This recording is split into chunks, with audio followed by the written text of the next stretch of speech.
You say that people in the northern latitudes then aren't necessarily flourishing.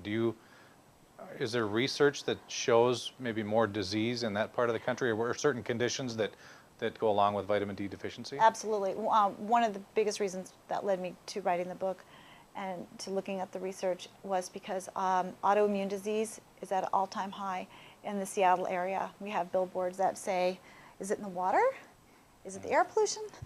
Why is MS so prevalent here? And really, we should have the same billboard for cancer as well. It's extremely prevalent in the Northwest. Why in the Northwest? I picked the Northwest. I picked on it because we have the highest cloud cover.